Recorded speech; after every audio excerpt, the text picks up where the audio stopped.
I join you here from my home in Cambridge, Massachusetts, the ancestral lands of the Massachusetts people for at least 12,000 years before Europeans came. The name Massachusetts is an Algonquian word meaning at the Great Hill, referring to the blue hills overlooking Boston Harbor from the south, which was a sacred and ceremonial area. A community of Massachusetts people continue to live in the area of Ponkapoag, also known as Canton. To the south of the Massachusetts are their traditional neighbors, the Wampanoag, and to the west, the Nipmucks. I invite you to take a moment wherever you are to honor the Native people and the land on which you live.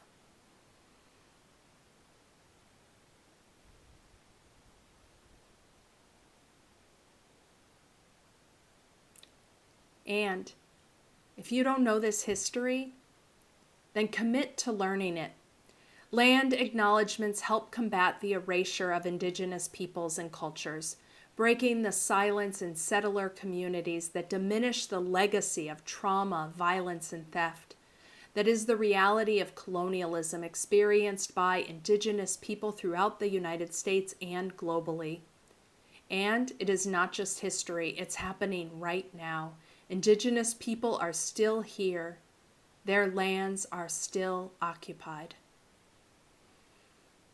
Dear ones, I am Susan Frederick Gray, president of your Unitarian Universalist Association. Welcome Unitarian Universalists from all over the world, gathered in this sacred hour for the closing worship of the 2020 all-virtual General Assembly.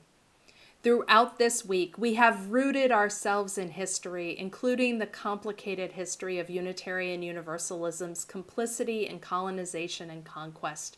We have been inspired by the vision of leaders both within and beyond our tradition, calling forth liberating practices of community, resistance, spirituality, faith, and organizing.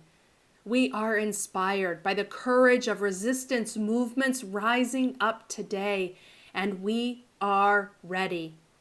Ready to act, ready to join more deeply in solidarity, to breathe more life into a faith and a world liberated from systems of colonialism and white supremacy and more deeply embodied by the values of compassion and interdependence and the practices of justice and equity. It is my great pleasure to introduce the worship team for this service, the Reverend Joan Javier Duvall, minister of the Unitarian Church of Montpelier, Vermont, the Reverend Michael O'Neill Slack, community minister for worship and spiritual care for Black Lives of Unitarian Universalism, otherwise known as BLUE, and Mr. Benji Messer, music director for the Unitarian Universalist Congregation of Phoenix, Arizona. Thank you to these leaders, the choir, musicians, tech support, and all those who make today's worship possible. Now, as we enter this space together, I invite us to take a deep breath and to gently let it go.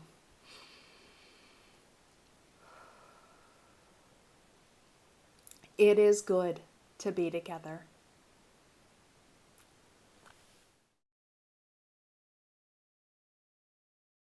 Hello, I am Reverend Joan Javier Duvall.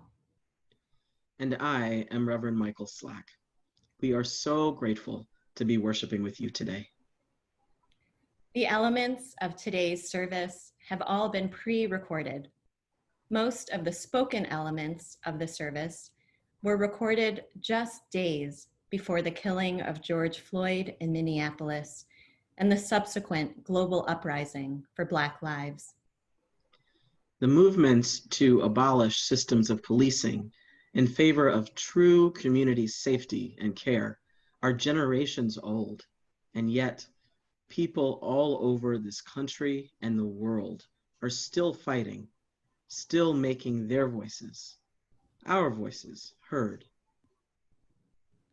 We hope that the service shared with you today feels relevant and nourishing to you, even with the time lag between its original recording and your receiving it today. there is still much work to be done and many rivers to cross. May our shared faith carry us through.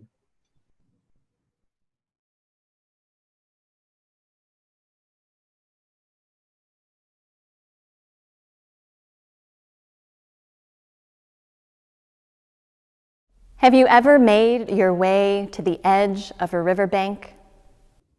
The terrain may be slippery and uneven, with loose dirt and shifting rocks, and it may be hard to settle our wheels, our canes, or our feet on the unsteady ground beneath. But we go anyway, because of what we may find there, all the growing things and surprises of nature, the uncertainty and the intensity of the adventure, sometimes alone, and at other times with your best people. Living water. Today, we will journey together. Come and go with us. We may not take the same path, but that's fine. Bring what you need, and you will fare well all along the way. Know that you are not alone. All those ancestors who have loved and cared for us, taught us, held us, and inspired us, they are here with us too. As we begin our time of worship, we call upon those familial ancestors, biological and chosen, parents, grandparents, aunties, uncles, siblings, cousins, lovers, and partners.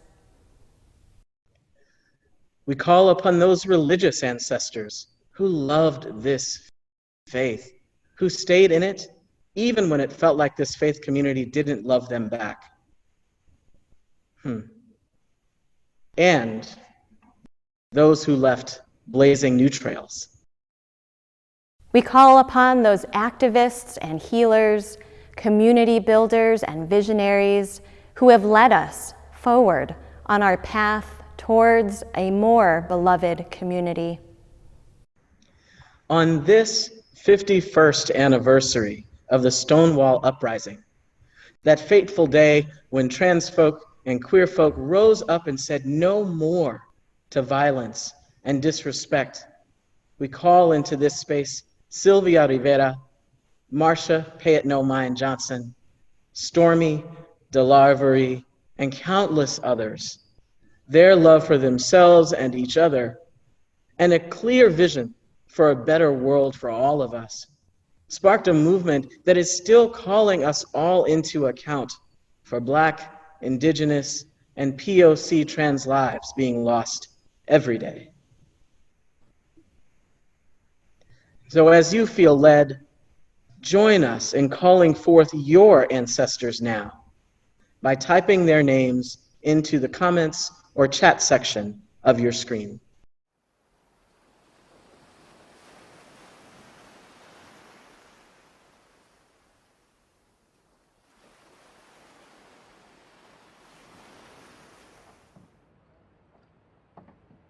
Now, having welcomed in our ancestors, honoring the love that we have for them and the love and the power they share with us, we light our chalice, an enduring symbol of Unitarian Universalism. We kindle one flame and another, across distance and geography, uniting in this sacred time. May these flames remind us of who we are and the path lit for us by those who have come before. We are all here together now. Slowly but surely, let us make our way down.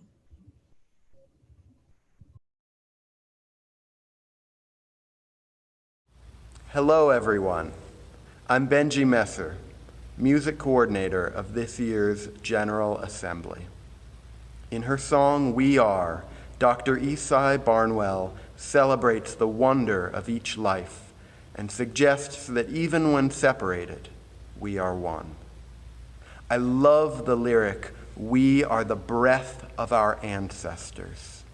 As we sing, you'll see a few personal photos from our singers showing that profound truth.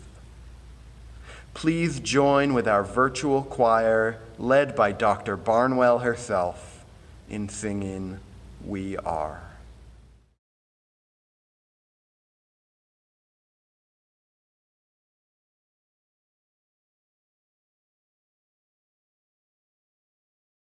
For each child that's born, a morning star rises and sings to the universe who we are. For each child that's born, a morning star rises and sings to the universe who we are. Oh, for each child that's born, a morning star rises and sings to the universe who we are. Oh, for each child that's born, a morning star rises and sings to the universe who we are. We are our grandmother's prayers, and we are our grandfather's dreamings, and we are the breath of our ancestors. We are the Spirit of God. We are mothers of courage, fathers of time, daughters of dust, and the sons of great visions. We're sisters of mercy, brothers of love, lovers of life, and the builders of nations. We're seekers of truth, keepers of faith, makers of peace, and the wisdom of ages. We are our grandmother's prayers. We are our grandfather's dreamings, and we are the breath of our ancestors. We are the Spirit of God. We are mothers of courage, fathers of time, daughters of dust, and the sons of great visions. We're sisters of mercy, brothers of love, lovers of life, and the builders of nations. We're seekers of truth and keepers of faith. We are makers of peace and the wisdom of ages. We are our grandmother's prayers. We are our grandfather's dreamings, and we are the breath of our ancestors. We are the Spirit of God. We are our grandmother's prayers, and we are our grandfather's dreamings. We are the breath of our ancestors. We are the Spirit of God. For each child that's born, a morning star rises and sings to the universe who we are. For each child that's born, a morning star rises and sings to the universe who we are. We are one.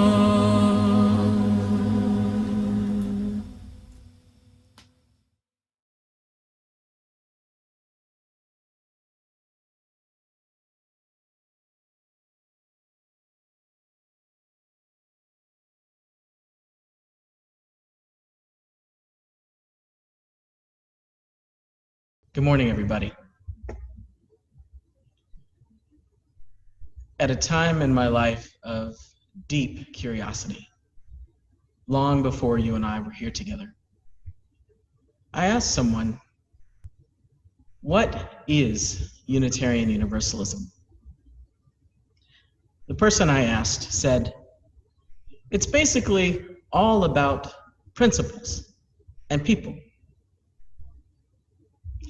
That seemed like a very wide open response. I appreciate being open, but it was almost too open to be recognizable. So I asked someone else. The next person said, It's all about congregational polity. You know, how congregations govern themselves. At the time, I'm grateful that I understood a little bit about what that meant, but I wondered how a Unitarian Universalism whose primary function was to focus inward was supposed to speak to the people who are hungry for it, who just haven't found it yet. So I kept asking and kept asking and kept asking some more, because each of us, whether we're 8, 18, or 88, often have different answers to the same question. And I kept asking because it matters how we connect to our faith and what those connections rise up within us to share and also to live into. Many of the responses I've received over the years have either been deeply engaging or at times deeply troubling. But thankfully, ultimately, they have all drawn me closer. Along the way, of course, I started doing some of my own reading, and I came across words from Reverend Lauren Smith, the UUA's Director of Stewardship and Development. She was a parish minister at the time she wrote these words. She said, "We're all part of an unfolding personal and communal human story whose ending has not yet been determined. My job as a preacher is to plumb the wisdom of our religious traditions, including its sources, to help guide those stories in the direction of wholeness, peace, liberation, and life.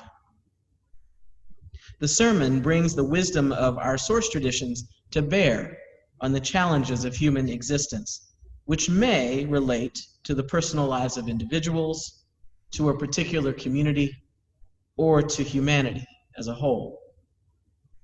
Each of us participates in life at all these levels." In her essay entitled Call and Response in the book Centering, Navigating Race, Authenticity, and Power in Ministry, Reverend Smith was reflecting on her call to ministry and the influence of place, identity, and purpose on her ability to live out that call. And it still speaks powerfully to me about the richness of, as well as some of the constraints around our varied entry points into Unitarian Universalism. My early inquiries reflected worries about my own entry points. The stories that we carry here, both personal and communal, have a deep impact on what we're drawn to here, on what offers comfort, or perhaps even challenge here, and what drives us to move or stay still here. To put it simply, we're not all in the same place socially, politically, economically, or theologically. Sometimes this presents what seems like an insurmountable struggle because the desire is so great for Unitarian Universalism to look, sound, and act the same for all of us all the time. But Unitarian Universalism is not universal. Just like dancers dancing all over a stage and moving to the same music, we don't all have to be in the same place in order to move with clarity and with grace. Our charge, especially in this moment, I believe is twofold. One, to know where we are as individuals and as communities. And two, to trust people when they know what they need here. If we can only root down into where we are, we may know better how to grow and what growing together may look like, sound like, and ultimately may meet. Our movements for liberation carry within them powerful ideas. Unitarian Universalism is no different. And all of our movements begin with real people in different places along the journey and with different needs. We also come with varied hopes and varied dreams. We cannot always wait with or wait for one another. In the journey toward, what did Reverend Lauren say? Wholeness, peace, liberation, and life. That journey remains wherever we happen to be along its path. But not to worry. As June Jordan offered in 1978 in her poem for South African women, the ones who stood without sweet company will sing and sing back into the mountains and, if necessary, even under the sea. There is work to do, rivers to cross, journeys to take separately and together, rest and play to be had. Unitarian Universalism, because it is vast enough, powerful enough, and salvific enough, will continue. It will continue to thrive as some of us move, and even if all of us don't, can't, or won't. May it be so.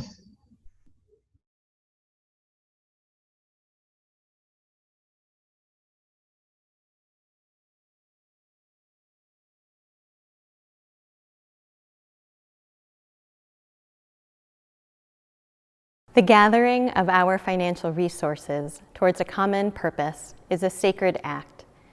Today, we join together our financial gifts in support of the Tamaquag Museum, based in Exeter, Rhode Island, and originally founded in the Tamaquag Valley. The native Narragansett people have lived continuously on the land that is now the state of Rhode Island for more than 30,000 years. They are telling their own stories as well as their own history. They are making visible and known the traditions of Native ancestors and the present-day lived experience of the over 8,500 Indigenous people who live in Rhode Island. Today, you can support the work of this organization in preserving cultural artifacts, educating the public, and empowering Native youth, artists, and small businesses. There are a few ways that you can donate as part of this virtual General Assembly. You can donate using the GA mobile app by selecting More in the bottom right corner of the app's home screen. You can donate online by going to bit.ly/Tamaquag on your web browser, and you can text Tamaquag to 91999 on your smartphone or tablet. All GA collection gifts are tax deductible to the extent allowed by law. Even if you no longer itemize on your federal taxes, the CARES Act, recently passed by Congress, created a $300 universal deduction for charitable donations made in 2020. Thank you for giving as generously as you can. And now, here is Loren Spears, Executive Director of the Tamaquag Museum, to offer greetings and tell us more about the work of the museum. Ascui Kwasan, Wuchi Wame, UUA, Natasuis Loren Spears, Ka Makasni Pashao, Ni Nahai Gansek Nehantek, Kanupiam at Aki at Nahai Gansek. Hello to all UUA attendees. My name is Loren Spears. My traditional name is Makasni Pashao. I am Narragansett Niantic. Welcome to the homelands of the Narragansett people. I am Executive Director of Tamaqua Museum, Rhode Island's only Indigenous-led museum. We won the 2016 Institute of Museum and Library Services National Medal, the highest honor in the U.S. You can see the award video with former First Lady Michelle Obama on our YouTube. We provide education for toddlers to elders, including tours, lectures, art workshops, cultural programs, events, and of course today, more virtual programming. Check out our Children's Hour, new postings each week, as well as our archive of educational presentations. Along with public education programming, we provide important services to the Native community through our Indigenous Empowerment Network, where we leverage over 40 partnerships to provide educational resources, internships, and trainings for Native youth, artists, and small businesses. We mentor youth and others in museum careers, cultural arts, and historical knowledge. The Indigenous Empowerment Program creates opportunities, supports health and wellness, continues teaching traditional arts, builds leadership skills, and supports small businesses through one-on-one trainings in grant writing, budgeting, marketing, and other business development.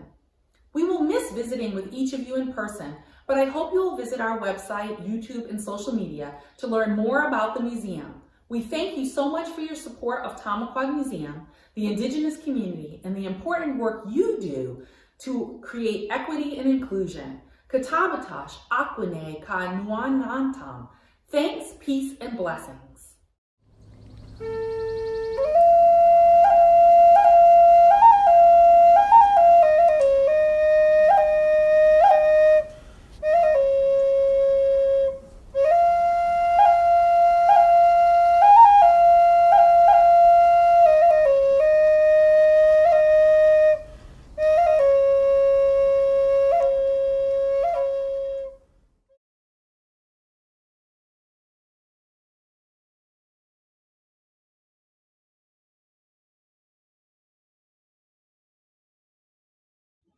Enter into this moment, breathing deeply, calling upon all of the sources of love and light as we pause to take in the sacred in us and around us today.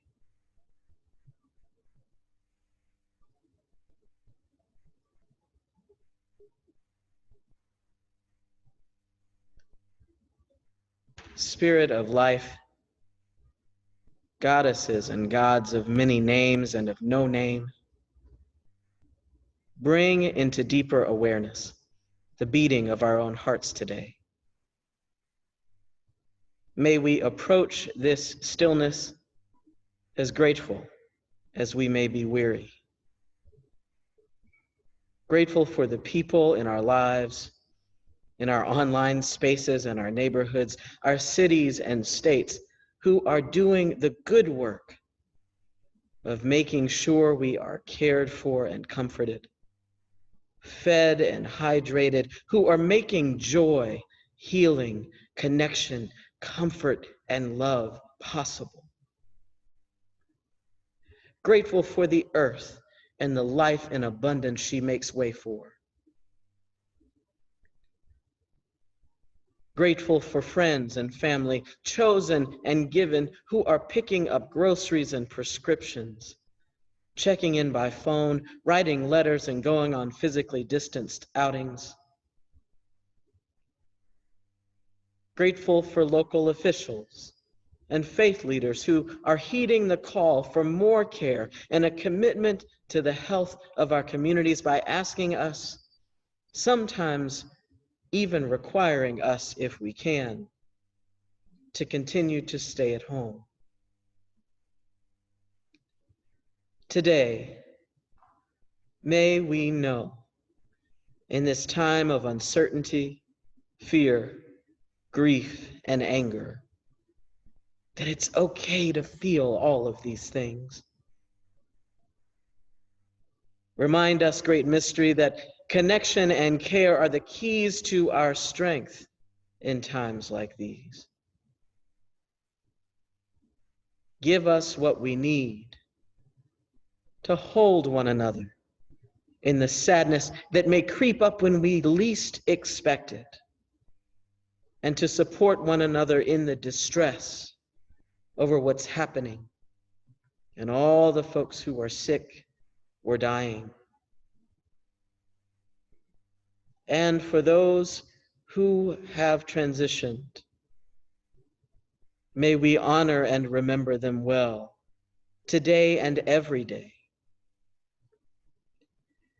Here are the names of people connected to us as UUs, family members, friends, fellow congregants, patients and clients, co-workers and classmates who have gone on.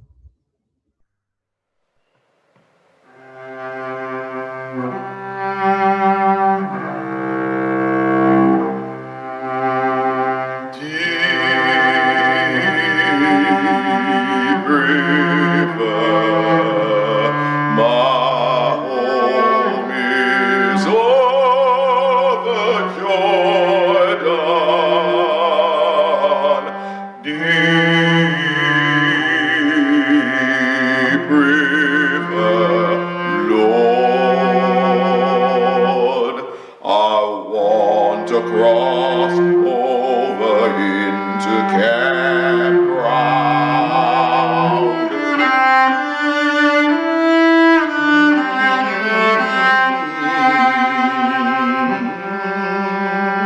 Deep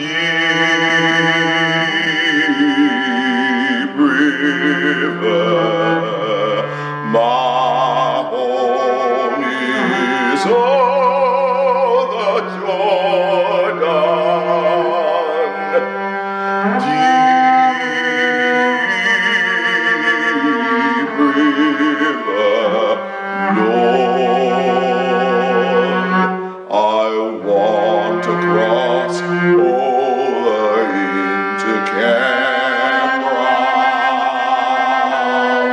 Oh, don't you want to go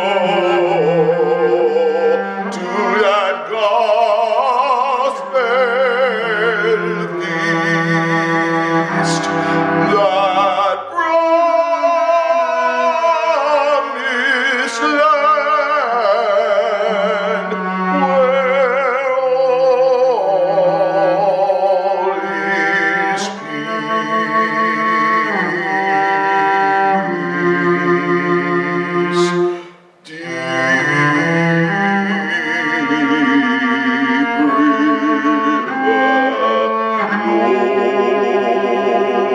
Lord, I want to cross over into campground.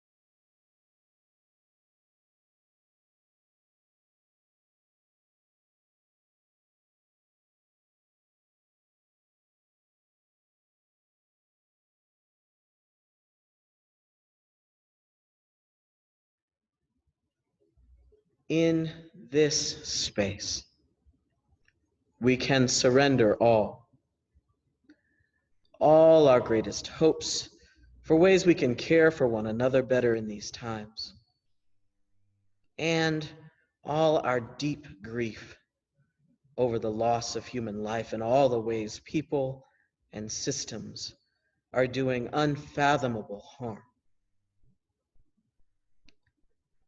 We may not know how to capture the essence of our prayers right now. We may not know what happens to them, or who or what may be listening when we pray or direct our energies in all the ways we do. All that we ask today is that we be surrounded and held,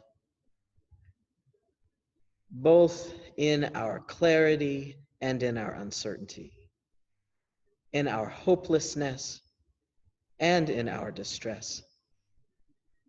that in all these things we are surrounded and held with love and with compassion. Amen. Ashe, and blessed be.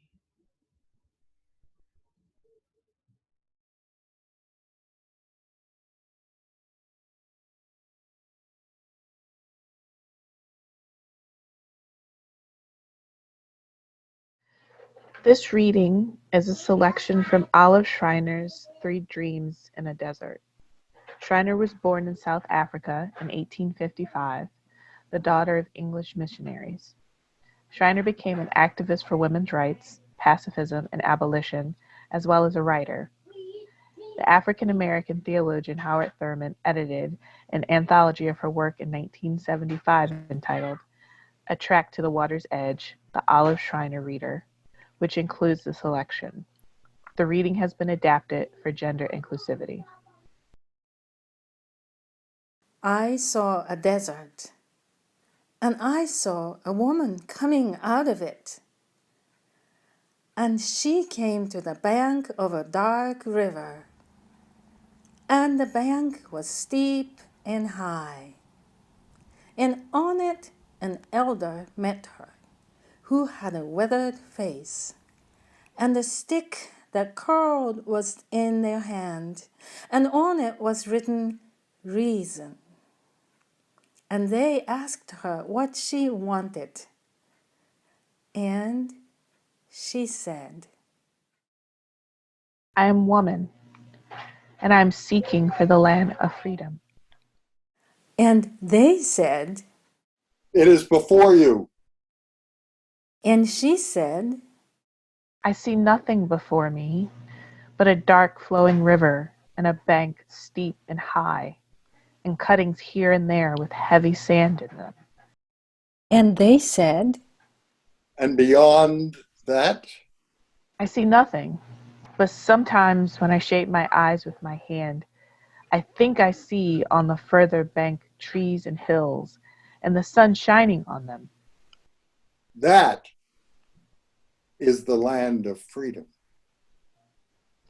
How am I to get there? There is one way and one only, down the banks of labor, through the water of suffering. There is no other.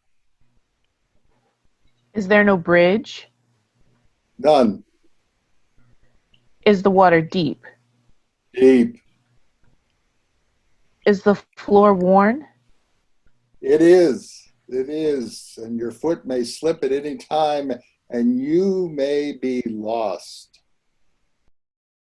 and she said, Have any crossed already? Some have tried. Is there a track to show where the best fording is? Has to be made.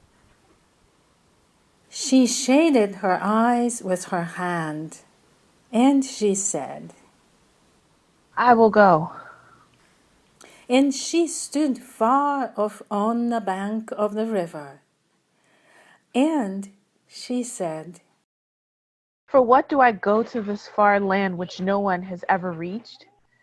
Oh, I am alone. I am utterly alone. and Reason, that elder, said to her, Silence! What do you hear? and she listened intently,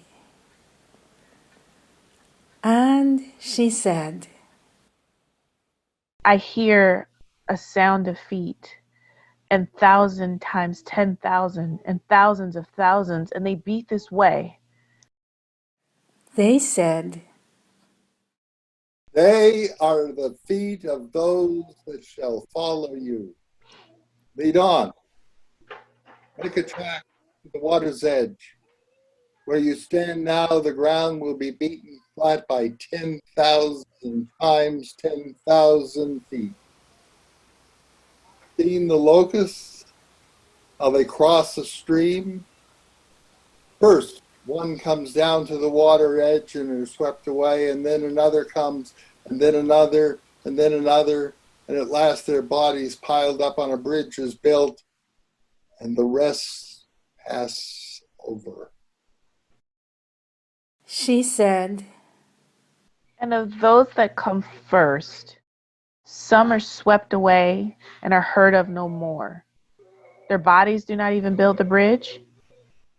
They are swept away and are heard no more. And what of that? And what of that? They make a track to the water's edge. They make a track to the water's edge. Over that bridge which shall be built with our bodies, who will pass? they said, All of humanity. and the woman grasped her staff. And I saw her turn down that dark path to the river. And I dreamed a dream. I dreamed I saw a land, and on the hills journeyed brave people, hand in hand. And they looked into each other's eyes, and they were not afraid. And I saw the women also hold each other's hands. And I said to him beside me, "What place is this?" And they said, This is heaven. and I said, "Where is it?" And Z answered, On earth. and I said, "When shall these things be?" And Per answered, In the future.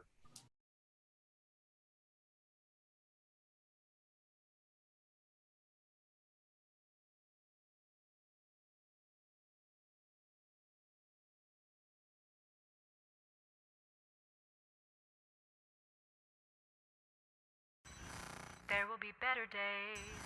There will be better days. There will be better days. There will be better days. There will be better days. There will be better days. There will be better days. There will be better days. Let the wave wash over. There will be better days. There will be better days.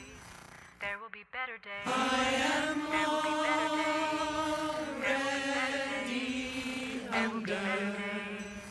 There will be better days. Let the wave wash over. There will be better days. There will be better days. There will be better days. Let the wave wash over.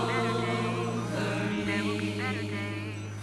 There will be better days. Let the wave wash over. There will be better days. There will be better days. There will be better days. I am there will be better days. There will be better days. There will be better days. Let the wave wash over. There will be better days. There will be better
There will be better days.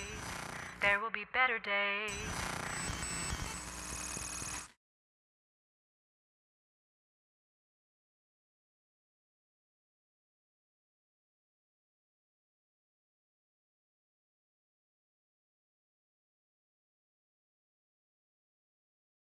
Although it is just 10.25 square miles, the smallest state capital in the country, there are at least 26 bridges in Montpelier, Vermont.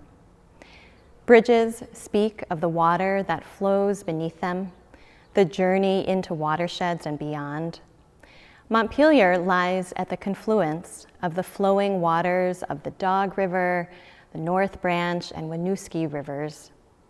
The Unitarian Church of Montpelier, where I serve as minister, sits on the bank of the North Branch, which begins in the town of Elmore and flows for 18 miles before joining its water with that of the Winooski. There is a bridge over the North Branch just outside our building. Winooski is an Abenaki word that means wild onion. This wild onion river flows from the town of Cabot westward for 90 miles to Lake Champlain, up to the St. Lawrence River, and eventually out to the Atlantic Ocean. Hundreds of miles from where I stand now flows the North Branch of the Chicago River, 4 blocks from the house that I grew up in on the north side of the city of Chicago. Thousands of miles from there is the bridge my father crossed in a rural village in the Philippines when he was courting my mother. The family lore goes that the bridge was impassable on the day of one of his visits, so my father had to walk carefully along a wooden plank to cross that bridge in pursuit of romance. These waterways and bridges have shaped my past and continue to shape my present. When I was asked to lead this service and General Assembly was still happening in Providence, Rhode Island, I imagined us gathered there in the convention center on the banks of the Seekonk and Providence rivers, at the confluence of the Wonosoquatucket and Moshasik rivers, in a city and state of many waterways and many bridges, just a few miles from the Atlantic Ocean. I imagined some of you would be streaming in live from other places across the country and perhaps world. I imagined how important it would be to acknowledge the ground beneath us and the water whirling and flowing near us. Although we are now gathered virtually, I believe this acknowledgement is still important and still possible. So I invite you to notice where you are in this moment. Lift your eyes from the screen, shift the attention of your ears to the world around you, to the natural world just beyond your living room or dining room or kitchen or wherever you are taking in this service. To imagine a way forward together and to be on this journey together, we must first know where we are. We must know more intimately the waterways and bridges and neighbors with whom we share this present time, this pandemic time that feels like no other that's come before. We must also know where we come from, the land and waters and people who have made us who we are. Much of this General Assembly has been about rooting ourselves, getting connected with where you come from, the ancestors and history that have formed you and have formed us in this shared religious tradition. Our individual and collective ancestry is often fraught. The very origins of the Unitarian branch of our religious tree is gnarly. This year, 2020, marks the 400-year anniversary of the founding of the Plymouth Colony, the 400-year anniversary of the occupation of the Wampanoag land by the Pilgrims of England. Those of us who claim Unitarian Universalism as part of our roots must grapple with this part of our past, which laid a foundation for the construction of this religious tradition. That grappling is part of the journey. Olive Schreiner, whose words Asia, Clyde, and Yuri shared with you, speaks allegorically of the journey towards freedom and liberation.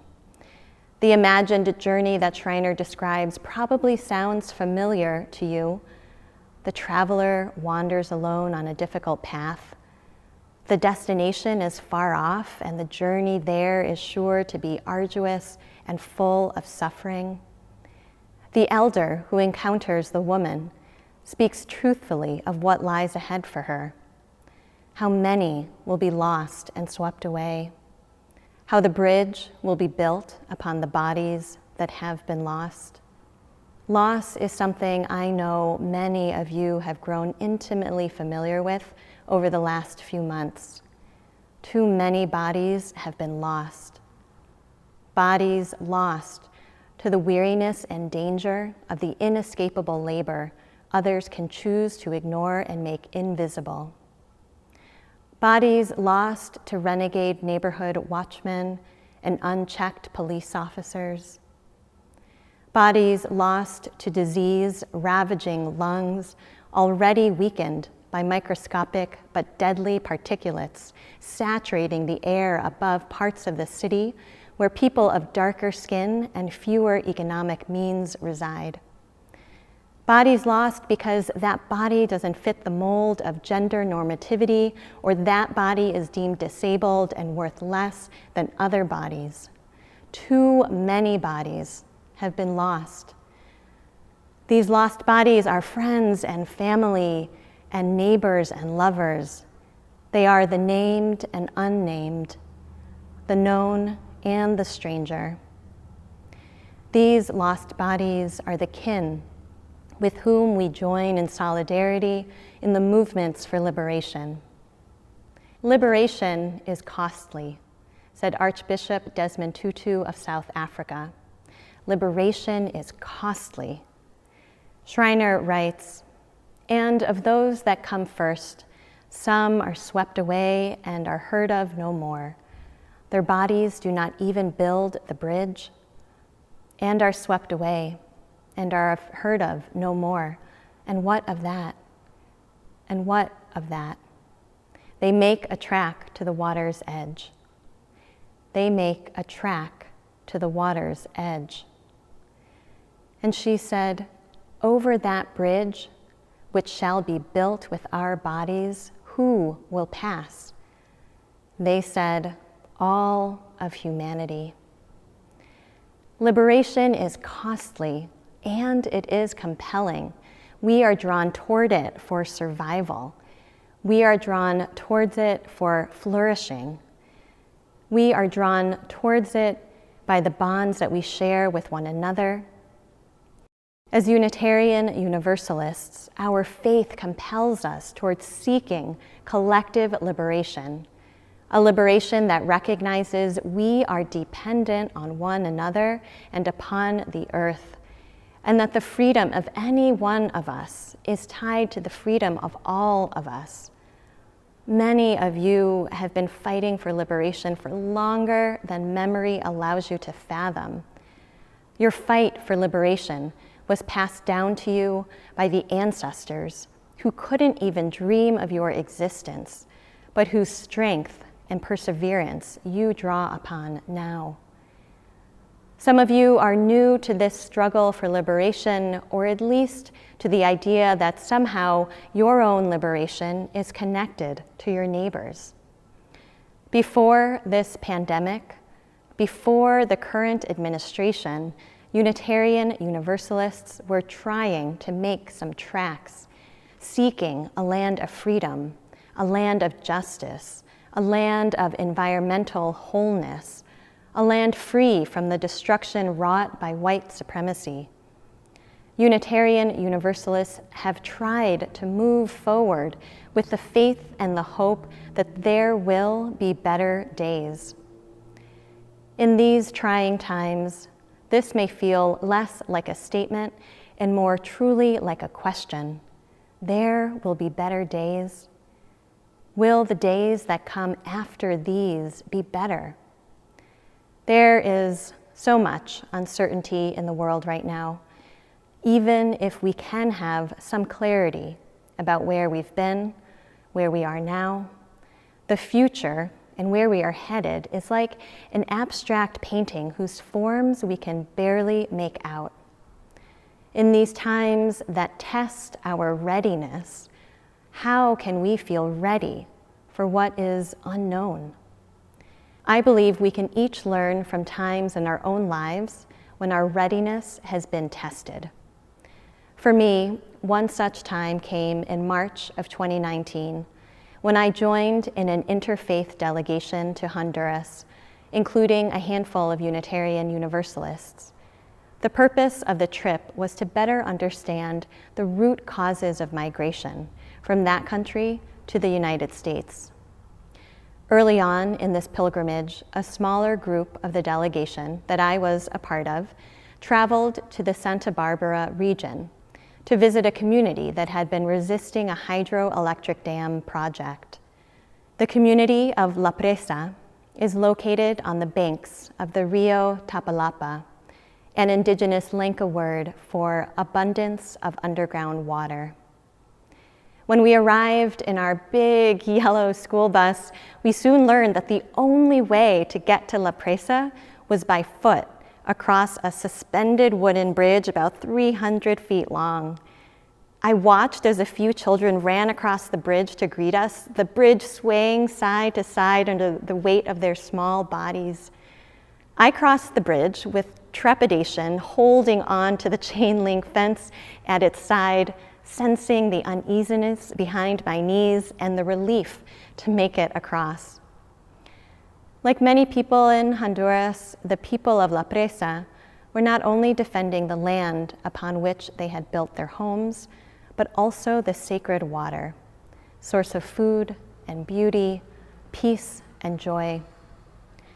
A primary purpose of the delegation was also to provide accompaniment to Hondurans who were resisting political repression.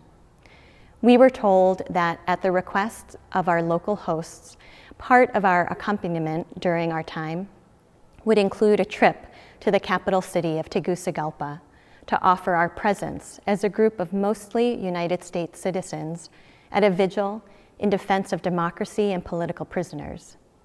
The vigil would be staged outside the US Embassy. Recently, the Honduran government had cracked down on protests and rallies, and the streets had remained unoccupied by the people. Students, activists, and everyday people who had been out en masse denouncing the corruption and fascism of the administration of Juan Orlando Hernandez. But in the weeks leading up to that day, people had started to slowly claim the streets once again. With our delegation's presence, the organizers knew they would have an added layer of protection, a cloak of protection woven by our privilege as holders of US passports. Though I had participated in many protests and rallies, I had not been in a situation where the presence of the military was a certainty, or where the stakes felt quite so high. Hondurans were being murdered daily for speaking out against the government. How could I feel ready for what was to come? Wearing a clergy collar is supposed to give you a sense of authority, and it can also serve as a tool signifying a readiness to take on a role beyond the individual self. I did have a collar with me, so while the bus was stopped at a gas station at the edge of town, and most of the other passengers had deboarded to use the restroom and have a snack, I changed out of my t-shirt, put on my clergy shirt. I slipped in the hard cardboard tab of my collar. Ready. We spent another 30 minutes crawling through traffic before arriving to yet another gas station where our bus would stay parked for the duration of the vigil. I could feel the nervous energy of the group as we made our way across the road, like the frog in that video game Frogger, avoiding cars that were not trying to avoid us. A small crowd was positioned opposite the embassy, beginning to form a circle, and then pushing slowly out into the street. I joined a group that had unfurled our banner. The banner read, Delegación Religiosa Internacional en solidaridad con el pueblo de Honduras. International Religious Delegation in solidarity with the people of Honduras. Armed guardsmen formed a line in front of the embassy. We formed a line with our banner between the guards and the street. My heart was pounding. Again, like when I had first crossed that bridge to La Presa, my knees felt shaky. I felt fear. I also felt determined. I was buoyed by the determination and conviction of those at my side, those who our group had met along our pilgrimage, whose lives were much more at risk than mine. I thought of all that those who have been in La Lucha for so long have sacrificed to stay on the journey, their personal safety, time with loved ones, all that they have given up for the sake of one another's freedom and dignity, not just their own. I fixed my feet to the ground and witnessed as across the street, local clergy led prayers and proclaimed the names of the dead and imprisoned, and activists led songs, and armed militia eyed the scene from the street and the rooftops, but stayed back. Friends, when are we ever ready? The moments come that ask for our action. The world tumbles and we spin and fall and somehow land. But are we ever truly ready?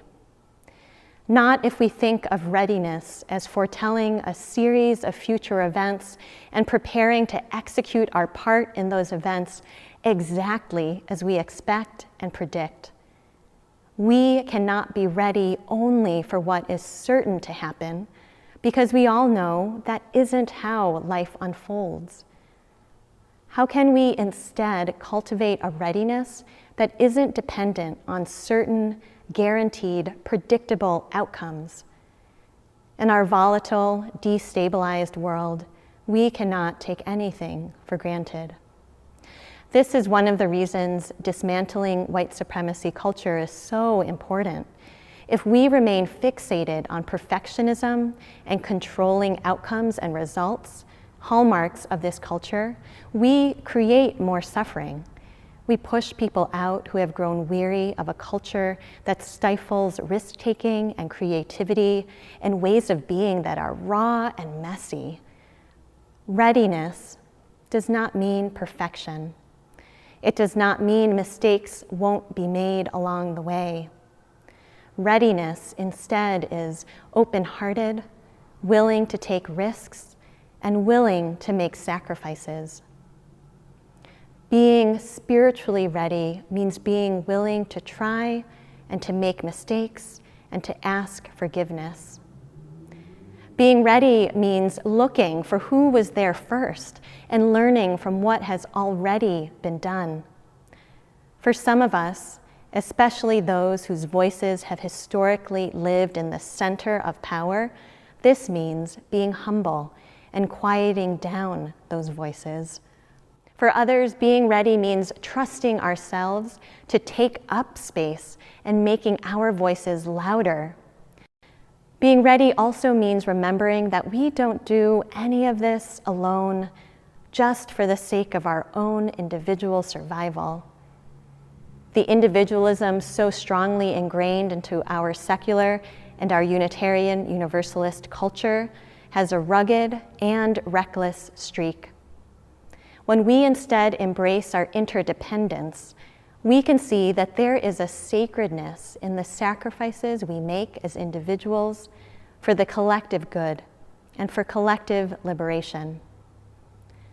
Even when we are surrounded by uncertainty, we can, with clarity and conviction, be ready to set aside the pursuit of our individual comfort and instead take up the shared work of moving forward towards liberation together. We cannot prepare ourselves for a predictable future. That is the only guarantee at the moment.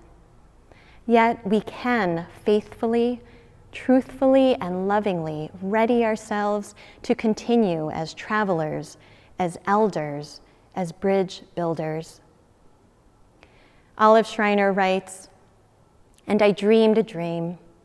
I dreamed I saw a land, and on the hills journeyed brave people, hand in hand, and they looked into each other's eyes, and they were not afraid. And I saw the women also hold each other's hands, and I said to him beside me, 'What place is this?' And they said, 'This is heaven.' And I said, 'Where is it?' And Z answered, 'On earth.' And I said, 'When shall these things be?' And Per answered, 'In the future.' The heaven that we dream of can be, must be here on earth. And we're not just waiting for it to arrive in some distant future. In this present moment, we are part of creating that heaven on earth, the land of freedom that so many, too many, have lost their lives in the process of seeking out. To cross that bridge to the land of freedom, we each have to dig in deeper to where we are right now. The coronavirus pandemic is forcing us to stay put, to stay local. So how do you build intimacy and relationship with the people and the land right where you are? Can you tune into the heartbeat of the earth and the heartbeat of your human neighbors and hear your own heartbeat right alongside? Can you feel the wave upon wave of grief and sorrow and also determination and take one more breath and then the next? In this corner of the world where I live and serve, folks in my congregation and the broader community have been making tracks to the water's edge. Some cautiously eyeing that bridge, some charging towards it with urgency, creating the world as we know it can be. They have joined in creating and sustaining mutual aid networks. They have set up face mask making operations in their own homes. They make calls to voters all around the country. They have organized car protests in front of ICE offices to free them all. And I know that wherever you are, there are people digging in deep, holding fast to the belief that, in the words of Reverend Teresa Soto, all of us need all of us to make it. The way ahead is not like any of us could have imagined a year ago or 6 months ago, let alone 3 months ago. Our creativity and our will is being tested and stretched. Not all of us are going to do this work the same way. And there are many roles to play in our movements towards collective liberation. We make tracks, sometimes taking different paths, with a longing that burns brightly in our hearts for those better days. However you engage in the necessary and faithful work of making those tracks and crossing over that bridge, let it be real and concrete. Let it be a manifestation of your love. Let it be persistent and insistent. Let it be joyful. Let it be full of song and laughter. Let us keep on moving forward, joined with others, hearts stretched towards one another across distance, in the service of love. Always love.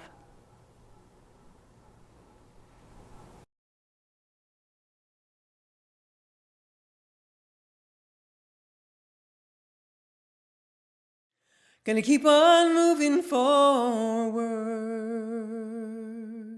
Keep on moving forward.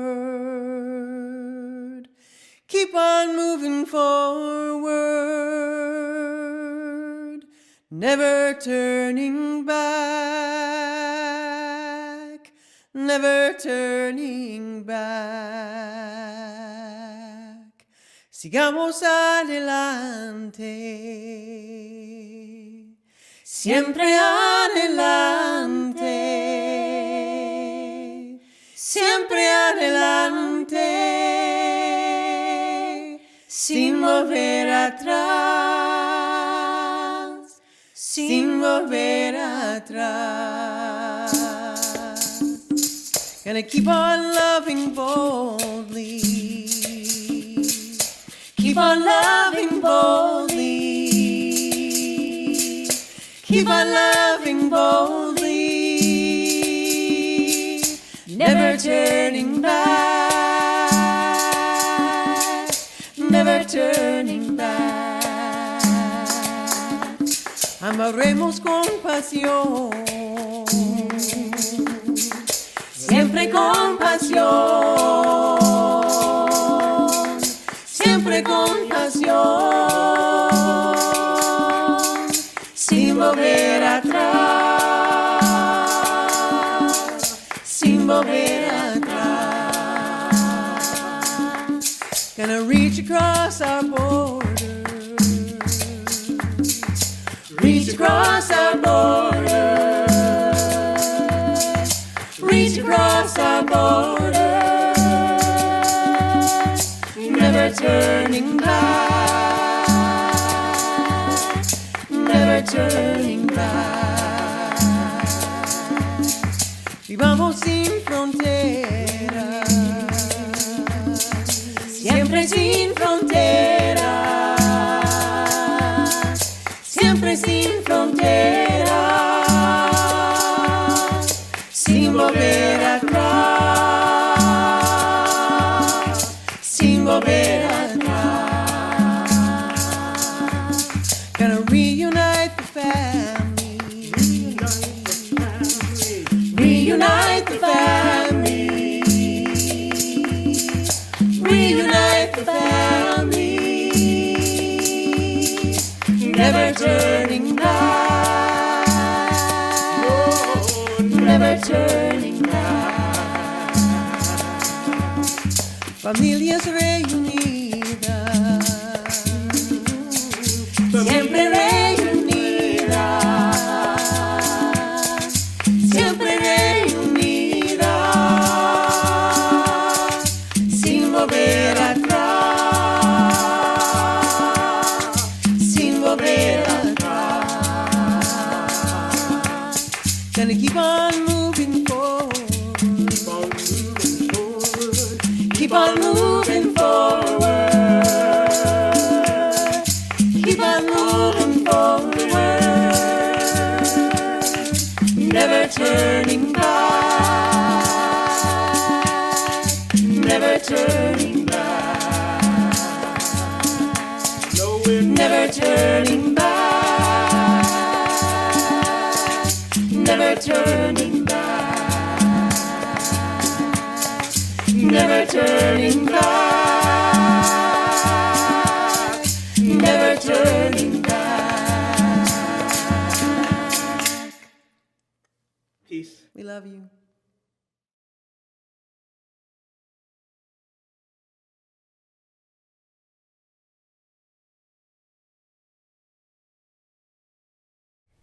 This hour of worship was but one stop on the journey. As you continue on your way, may you bring with you the wisdom of the ancestors and elders. May you bring with you the clarity of your vision and the conviction of your heart. May you stop and ask for what you need along the way. May you listen closely and deeply to your companions. And may you know yourself accompanied by beloved kin, by faithful partners in spirit, and by a big and bold love that holds us all.